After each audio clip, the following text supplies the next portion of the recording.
여러분 안녕하십니까? 광주 MBC 뉴스투데이 시작합니다. 먼저 오늘의 주요 뉴스입니다. 민주당 대표 선거에 출마한 박주민 의원이 자신이 당대표가 되면 헌법재판소의 광주 이전을 추진하겠다고 밝혔습니다. 광주FC 직원들이 시간 외 수당을 부당하게 받아갔다는 의혹이 제기됐습니다. 광주시가 진위 파악에 나섰습니다. 사회적 거리두기가 1단계로 전환하면서 시민들도 일상을 찾아가고 있습니다. 특히 노인과 중소상인들이 반기고 있습니다. 광주시가 건축 인허가를 내주거나 일정 규모 이상의 예산 사업을 시행하기 전에 에너지 영향을 평가하는 제도를 마련해 시행하기로 했습니다. 사회적 거리두기가 2단계에서 1단계로 전환되면서 그동안 문을 닫았던 사회복지시설들이 하나둘씩 문을 열고 있습니다. 노인과 장애인 등 그동안 집에만 머물렀던 이들이 조심스럽게 다시 일상으로 돌아가 있습니다. 남궁욱 기자가 취재했습니다. 광주 광산구의 한 경로당. 행정복지센터 직원이 경로당 곳곳을 소독합니다. 입구에는 체온계와 출입 명부가 준비됐습니다. 오는 6일부터 경로당 운영이 재개되면서 노인들을 맞기 위한 준비를 하는 겁니다. 무더위를 피할 곳 없던 노인들에겐 반가운 소식입니다. 우리 노인들이 경로당 와서 해주는 놀러 가는 것이 천국이라고 갔나 했어, 노인들이. 근데 여기 에어컨 틀어놓고 있고 그러니까. 다만 식사는 금지, 최대 10명까지만 무더위 쉼터로 이용 가능합니다. 종합사회복지관도 다시 문을 열었습니다. 지난 2월 광주에서 첫 코로나 확진자가 나온 이후 6개월여 만입니다. 이 사회복지관에서 재활치료를 받던 정신장애인들도 모처럼 시설에 나왔습니다. 집에 있는 것이 좀 답답하고 깝깝하고 여기 회원님들도 보고 싶고 그러더라고요. 맞아요. 근데 마침 또 전화가 왔더라고요. 네. 나오셔. 그래서 너무 고맙더라고요. 사회적 거리두기가 어제부터 1단계로 전환되면서 경로당 1,300여 곳과 종합사회복지관 36곳 등 노인과 장애인 등 취약계층을 위한 시설들이 문을 열기 시작했습니다. 실내 50인 이상, 실외 100인 이상의 모임 금지 조치가 풀리면서 지역 상권도 활기를 조금씩 되찾고 있습니다. 특히 30명의 확진자가 나온 일곡 중앙교회 주변 상인들은 이번 거리두기 전환으로 매출에 숨통이 트일 것으로 기대하고 있습니다. 아예 없어서 오픈 일정 아예 미뤘었거든요, 저희. 여기가 그 교회 주민분들도 많이 왔다 갔다 하시고 이래서 이게 풀리면은 손님도 많아질 것 같아서 저희도 좀 기대하고 있습니다. 한 달 만에 사회적 거리두기 단계가 전환되면서 시민들은 방역 수칙을 지키며 조금씩 예전의 일상을 되찾아가고 있습니다. MBC 뉴스 남궁욱입니다. 코로나19로 두 차례나 연기됐던 전남의 소방관 채용 절차가 재개됐습니다. 그동안 체력을 다져온 800여 명의 필기시험 합격자들은 합격에 각오를 다지며 시험장에 나섰습니다. 김한수 기자가 그 현장 다녀왔습니다. 목포 실내체육관 앞에 건장한 청년들이 줄지어 서 있습니다. 체력시험을 앞두고 있는 소방공무원 지망생들입니다. 긴장감을 덜기 위해 스트레칭도 하고 동료들과 구호도 외쳐봅니다. 애초 지난달 진행됐어야 할 체력시험은 갑작스런 코로나19 지역 확산으로 한 달 정도 연기됐습니다. 한 달 반 정도 밀려가지고 그 전에 원래 체력을 다 맞춰놨었는데 좀 밀리다 보니까 체력 관리하는 게 좀 많이 힘들었습니다. 그래도 잘 준비해서 오늘 최고의 점수로. 수험생들은 모두 감염 예방을 위해 마스크를 착용하고 손 소독과 발열 여부를 확인한 뒤 시험장에 입장합니다. 한 번에 실험을 치르는 인원도 지난해 100명에서 올해 50명으로 절반 수준으로 줄였고 오래 달리기를 제외한 나머지 체력 검정에서도 마스크 착용은 필수입니다. 소방공무원 체력시험은 악력과 제자리 멀리뛰기 등 모두 6개 종목으로 치러집니다. 체력시험을 마친 뒤 전체 수험생의 10%를 대상으로 무작위 도핑 테스트도 진행됩니다. 연기 한 달 만에 지금 소방 체력시험을 실시하고 있습니다. 그래서 인원수를 제한해 가면서 방역 수칙을 지켜가며 지금 실시하고 있습니다. 1차 필기시험에 통과한 소방관 응시생은 모두 802명. 열흘간 체력시험 결과와 최종 면접을 거쳐 530명의 합격자가 오는 11월 발표됩니다. 전남소방본부는 오는 2022년까지 모두 1,300여 명의 소방공무원을 증원할 계획입니다. MBC 뉴스 김한수입니다. 하루하루 더운 날의 연속입니다. 오늘도 광주와 전남 모든 지역에서 폭염주의보가 발효 중인 가운데 체감온도 33도를 웃돌겠습니다. 이 모든 지역에서 특보가 발효 중이긴 하지만 광주와 담양 그리고 여수와 순천 등 일부 지역에서는 더위 체감지수가 위험 단계로 더위가 더 심하겠습니다. 이 지수가 위험 단계일 때는 실내 습도 조절을 잘하고 야외에서의 격한 활동을 삼가는 등 온열 질환에 각별히 주의해야 합니다. 현재 위성 영상 보시면 오늘도 구름 많은 날씨가 이어지겠고요. 서해안을 중심으로는 오전 중에 안개가 짙겠습니다. 구름이 많은 가운데 오늘도 볕이 강하다기보다는 습도가 높아서 꿉꿉하겠습니다. 한편 오후에는 소나기 소식도 들어있는데요. 광주와 전남 내륙을 중심으로 5에서 40mm가량의 비가 지날 것으로 예상됩니다.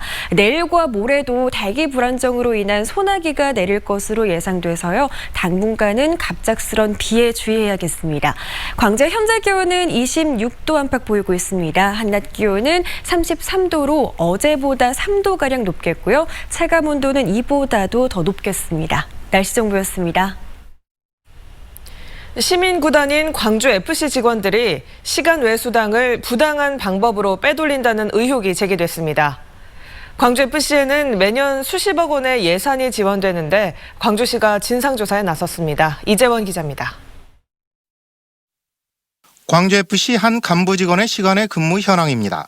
사무국 운영을 총괄하는 이 간부는 2018년 2월에만 34시간 동안 시간의 근무를 했습니다. 그리고 16시간 동안 휴일 근무를 한 것으로 신청했습니다. 이렇게 이 간부 직원이 신청한 시간의 근무와 휴일 근무는 매달 34시간과 16시간 남짓. 월급 이외에 한 달에 100만 원이 넘는 수당을 수령하고 있습니다. 함께 근무하는 사무국 직원들도 대부분 34시간의 시간의 근무와 16시간의 휴일 근무를 신청하고 있습니다.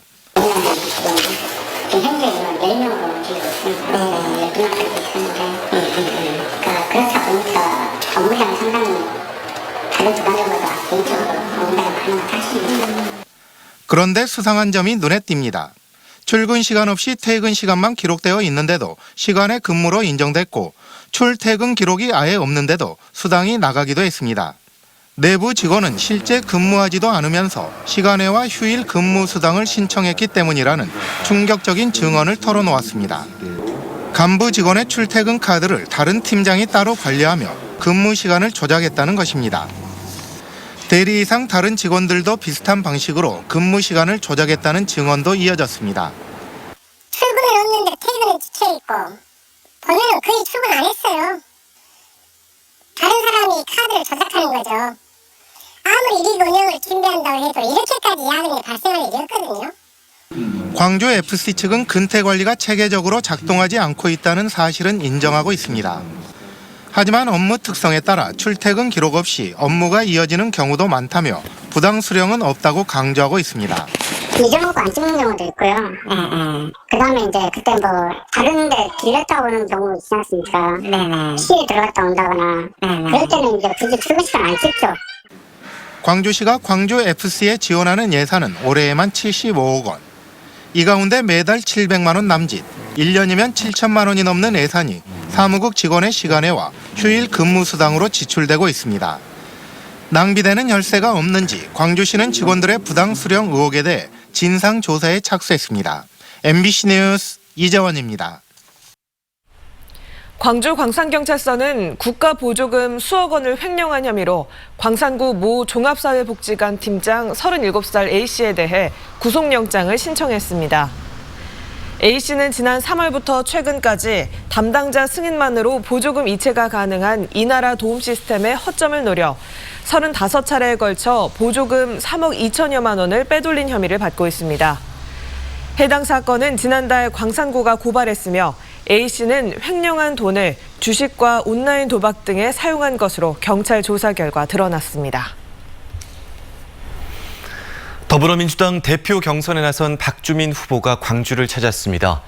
박 후보는 5.18의 헌법적 가치를 반영해 헌법재판소를 광주로 이전해야 한다고 밝혔고요. 또 광주 전남에 현안이 생겼을 때 직접 찾아서 이야기를 듣겠다며 발로 뛰는 정치를 강조했습니다. 우종훈 기자가 취재했습니다. 박주민 민주당 대표 후보가 지지자들과 함께 국립 5.18 민주묘지를 찾았습니다. 윤상원, 박관은 열사 묘역을 참배한 박 후보는 5월 정신을 이어가겠다며 헌법재판소를 광주로 이전해야 한다고 밝혔습니다. 행정수도 이전과 관련해 광주가 헌법적 가치를 가진 만큼 헌법재판소가 있을 최적의 장소라는 겁니다. 헌법적 가치라든지 또는 역사라든지 이런 것들을 생각했을 때 헌법재판소는 광주 쪽으로 오면 어떨까라는 제안을 좀 드렸는데 그런 부분에 대한 생각도 좀 다시 한번 다듬게 되는 계기가 됐던 것 같습니다.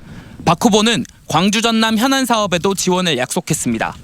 한전 주변의 정주 여건을 개선해 나주 에너지밸리 성공을 돕고 전남대 등 지역 거점 대학 투자를 늘려 지역 이전 기업과 구직자 간의 미스매치를 최소화하겠다는 뜻을 밝혔습니다. 지방에 있는 거점 대학을 다니면서 인구 분산, 인프라 분산이 더 잘 될 것이다. 그리고 지방에 기업들이 오는 걸 두려워하지 않게 될 것이다. 박 후보는 이낙연, 김부겸 후보에 비해 지역 기반이 없다는 점은 오히려 강점이라며 광주 전남 현안이 발생할 때마다 지역을 찾아 이야기를 듣겠다며 현장성을 강조했습니다. 광주 쪽 분들과의 능동적인 대화 이런 것들을 저희가 많이 하겠다.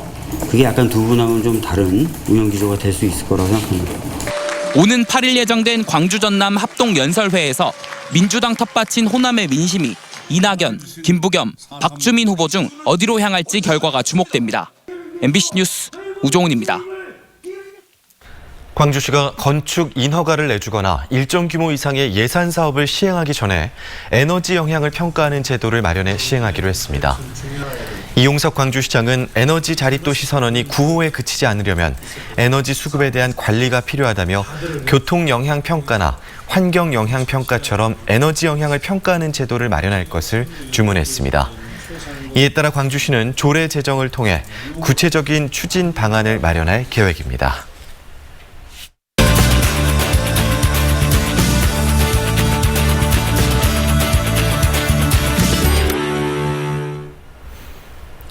전월세 시장을 안정시키기 위한 이른바 임대차 3법이 지난주에 도입됐습니다. 오늘 국회 본회의에서는 종합부동산 세법 개정안 등 정부 대책을 뒷받침할 후속 법안도 처리될 예정인데요. 이번에 바뀌는 부동산 관련 법안들이 시장에는 어떤 영향 미칠지 살펴보겠습니다. 사랑방 부동산 최현웅 팀장과 함께 이야기 나눠봅니다. 팀장님 안녕하십니까? 안녕하십니까? 네, 안녕하십니까? 우선 임대차 3법부터 살펴볼까요? 현재 시행되고 있는 법안들의 핵심이 어떤 건가요? 네, 임대차 3법은 계약갱신 청구권, 전월세 상한제, 전월세 신고제를 말합니다. 계약갱신 청구권은 세입자가 추가 2년의 계약 연장을 한 번 더 요구할 수 있고요. 집주인은 자신이 실거주하는 등 정당한 사유가 없으면 거절하지 못하는 권리를 말합니다. 이 경우 임대료는 최대 5% 상승 범위 내에서 지자체가 조례로 정하도록 했는데 이것이 전월세 상한제입니다. 이 두 제도는 국회를 통과해서 7월 31일부터 시행 중입니다.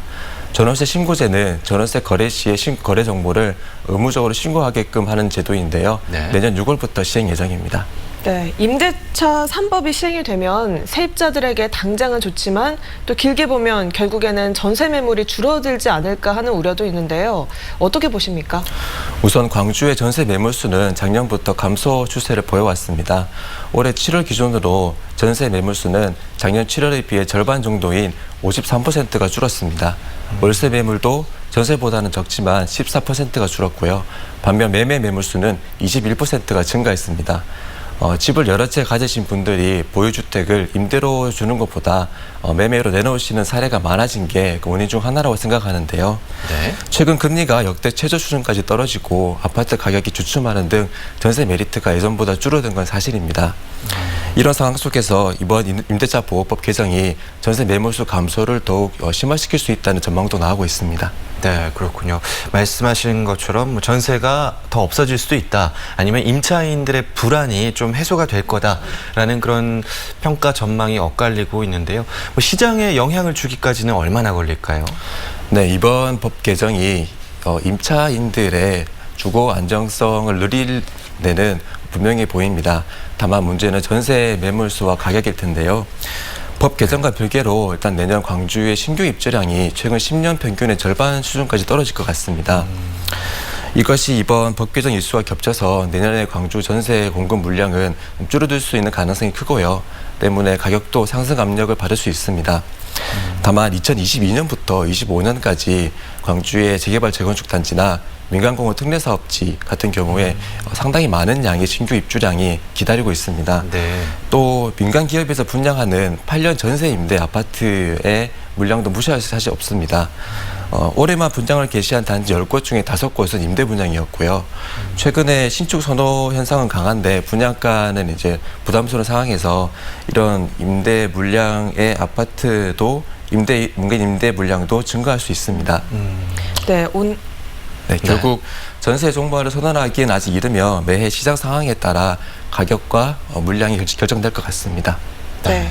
오늘 국회 본회의에서는 종부세 개정안 같은 부동산 법안들도 처리가 될 텐데요. 어떤 내용이 어떻게 바뀌는 걸까요? 네, 다주택자와 법인에 대한 양도소득세 그리고 취득세, 종합부동산세가 인상되는 것이 주요 골자입니다. 네. 집을 많이 소유할수록 세금을 많이 무겁게 매기고요. 투자 혹은 투기의 목적으로 거래하는 행위를 막겠다는 게 정부와 여당의 강력한 의지입니다. 다만 이번 법안에서 광주 같은 비조정 대상 지역은 네. 취득세를 중과하지 않고요. 8% 3주택자부터 8%의 네. 8%의 3주택자부터 8%의 세율을 적용하는 걸로 다소 완화됐습니다. 그렇군요. 임대사업자나 법인이 보유한 아파트가 6만 세대가 넘는다라고 알려져 있거든요. 이 후속 법안들이 시행이 되면 우리 광주 부동산 시장에는 어떤 영향을 미칠까요? 네, 지금 다주택자들이 가지고 있는 물량에 풀리는 것에 대한 영향보다는 향후 투자 목적의 아파트 구매 수요가 줄어들므로써 발생하는 영향이 더 크다고 생각합니다. 지금 광주의 고분양가를 떠받치는 상당수가 분양권 프리미엄을 기대한 투자 수요라고 할 수 있는데요. 앞으로 분양권 거래가 제한되고 양도소득세가 강화된다면은 투자 목적으로 주택을 구매하고자 하는 수요가 줄게 될 것 같습니다. 자연스럽게 실거주 목적의 거래 비율도 높아질 테고요.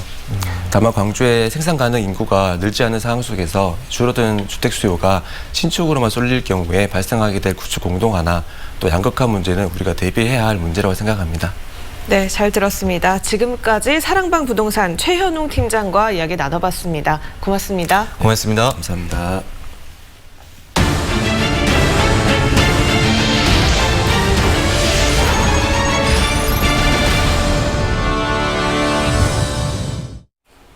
올해 초 개통된 여수 고흥간 연륙 연도교 효과가 주변 섬의 관광 수요 증대로 나타나고 있습니다. 코로나19 여파 속에 조용한 휴식을 원하는 방문객들도 꾸준히 늘면서 섬마을 일상도 점차 변하고 있습니다. 김종수 기자입니다. 비좁은 골목을 따라 마을 어귀를 지나면 손맛을 느끼려는 낚시객들이 일찌감치 자리를 잡고 있습니다. 한적했던 해수욕장과 야영장 역시 간격을 유지한 채 텐트가 설치되면서 하나둘 생기가 돕니다. 사람도 그렇게 많지 않고 그렇다고 해서 저희들이 순천에 사는데 또 멀지도 않고 그래서 가까운 데로 한번 가족들끼리 한번 놀러 와봤습니다. 본격적인 휴가철을 맞아 섬마을의 풍경이 확연히 달라진 이유는 올해 초 개통된 다리 때문입니다. 배를 타고 발을 디뎌야만 했던 낯선 장소가 이제는 쉽고 편하게 다닐 수 있는 명소가 된 겁니다. 여수와 고흥을 잇는 연륙 연도교 개통으로 매달 6천여 대의 차량이 오가면서 다리의 매력에 이어 주변 섬에 대한 관심도 늘면서 방문객들이 꾸준히 늘고 있습니다. 다리 개통을 해가지고 지나가는 길에 여기가 그냥 무작정 들어와 봤어요. 들어와 봤는데 공기도 좋고 경치도 좋고. 다리를 통한 삶의 변화는 정주 여건 개선으로 이어지고 있습니다. 선박들의 대피 기능만 맡아왔던 낭도항에 다목적 어항으로 거듭날 수 있는 계기가 마련됐기 때문입니다. 기존 어항을 여객부두 및 주차장, 수산물 판매장으로 재정비하고 마을 전면에는 새로이 무량장 및 배후 부지를 확충하여 낭도항 정주 여건을 개선하여 살기 좋은 어촌 어항이 되도록 개발할 예정입니다. 특히 개발 사업을 통해 편의시설도 확충될 예정이어서 주민들의 기대감도 점차 커지고 있습니다. 고립과 단절의 상징이었던 섬이 다리 개통으로 전환점을 맞고 있는 가운데 늘어나는 관광 수요가 섬마을의 또 다른 활력소가 될지 주목됩니다. MBC 뉴스 김종수입니다. 어등산 관광단지 개발 사업에 대해 일부 단체가 반발하고 있는 가운데 이용섭 광주시장이 중소상인단체를 직접 만나기로 해 이견을 좁힐 수 있을지 주목됩니다. 광주시에 따르면 이 시장은 오는 5일 대책위 관계자들을 만나 개발 계획을 수정하면서 상가 면적을 확대할 수밖에 없었던 이유를 설명하고 대승적 차원의 협조를 당부할 예정입니다. 광주시는 수정된 계획을 토대로 다음 달 중 사업자 공모에 들어갈 방침이지만 그 전에 대책위와의 의견 차이를 좁힐 수 있을지는 미지수입니다. 교육부가 전남 지역 중등교원을 220여 명 감축하고 순회교사를 신설하는 임시 배정안을 내놓으면서 전남 지역 교육계가 반발하고 있습니다. 전교조 전남지부는 기자회견을 갖고 교육부의 교원 감축 방안은 섬과 농어촌 지역의 소규모 학교가 많은 지역 특성을 무시한 것이라며 교원 수 확충으로 학급당 학생 수를 감축할 것을 요구했습니다. 전남교육청은 이에 대해 고교 학점제 대비를 위해 순회교사 172명을 지역교육청에 배치하는 것이라며 실질적인 중등교원 감축 규모는 52명이라고 밝혔습니다. 또한 초등의 경우 학급당 학생 수가 2학년까지 25명으로 늘면서 교원은 78명 증원됐다고 밝혔습니다. 해남 지역 어민들의 국내 최대 김양식장인 마로해역의 어업권을 보장해달라며 전남도청 앞에서 한 달간 시위를 하겠다고 시민들이 밝혔습니다. 이들은 마로해역 어장은 지난 40년 동안 해남 어민들의 삶의 터전이었다며 지난 2010년 전라남도가 분쟁 종식을 조건으로 진도군에 대체 어업권을 내준 만큼 어장 반환 요구에 응할 수 없다고 강조했습니다. 광주시가 5.18 관련 택시관광 활성화 등 시민으로부터의 공모받은 아이디어를 정책에 반영하기로 했습니다. 광주시는 시민들로부터 관광, 교통, 산업 등 시정과 관련된 60건의 아이디어를 공모받아 이 중 5건을 정책으로 만들 계획이라고 밝혔습니다. 선정된 정책 제안으로는 5.18 관련 택시관광 프로그램 활성화, 어린이 보호구역에 요철을 설치해 운전자가 인식하도록 하는 것 등이 있습니다.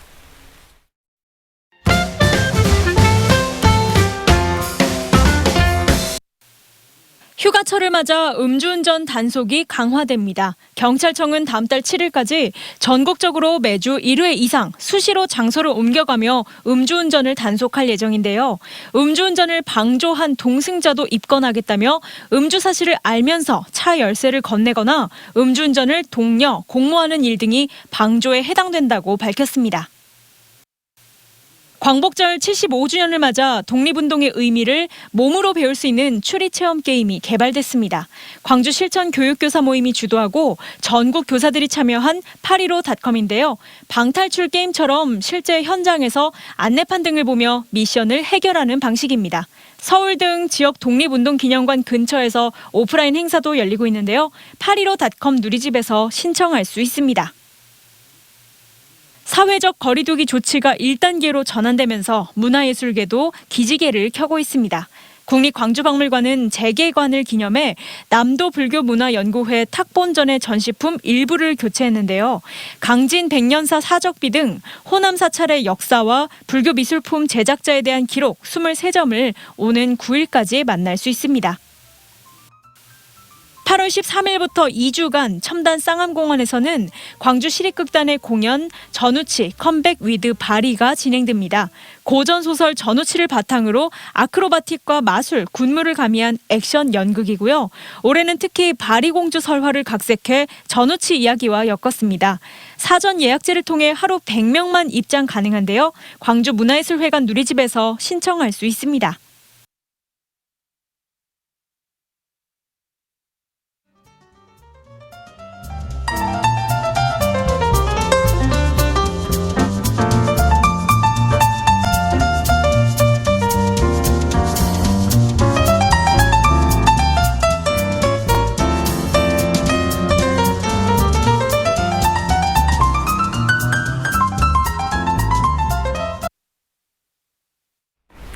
하루하루 더운 날의 연속입니다. 오늘도 광주와 전남 모든 지역에서 폭염주의보가 발효 중인 가운데 체감온도 33도를 웃돌겠습니다. 특히 광주와 목포, 신안, 순천과 여수 등 일부 지역에서는 밤사이 최저기온이 25도 이상으로 유지되면서 열대야가 나타났습니다. 이 모든 지역에서 폭염주의보가 발효 중이긴 하지만 이렇게 열대야가 나타난 지역을 중심으로 더위 체감지수는 위험 단계를 보이고 있습니다. 이 지수가 위험 단계일 때는 격한 야외 활동을 삼가시고요. 실내 습도 조절을 잘하는 등 온열 질환에 각별히 주의해야 합니다. 오늘도 볕이 강하다기보다는 습도가 높아서 덥겠습니다. 위성 영상 보시면 오늘도 구름 가득한 하루가 되겠고요. 서해안을 중심으로는 안개도 짙겠습니다. 오후 들어서는 소나기 소식도 있습니다. 광주와 전남 내륙을 중심으로 5에서 40mm가량의 비가 지날 것으로 예상되는데요. 내일과 모레도 대기가 불안정해서 갑작스러운 소나기가 내릴 수 있겠습니다. 당분간은 비에 주의해야겠습니다. 광주의 현재 기온 26도 안팎으로 어제와 비슷합니다. 한낮 기온은 33도로 어제보다 3도가량 높겠고요. 체감 온도는 이보다도 더 높겠습니다. 목포의 낮 기온은 32도, 진도의 낮 기온도 30도를 웃돌겠고요. 순천의 낮 기온 31도, 여수는 30도로 예상됩니다. 바다의 물결은 최고 2.5m에서 3m로 비교적 높게 일겠습니다. 우리 지역 당분간 비 소식이 길게 이어집니다. 수요일인 내일도 소나기가 지나겠고요. 목요일부터 다음 주 월요일까지 비가 오락가락 이어지겠습니다. 날씨 정보였습니다. 이상으로 광주 MBC 뉴스투데이를 마칩니다. 함께해 주신 여러분 고맙습니다.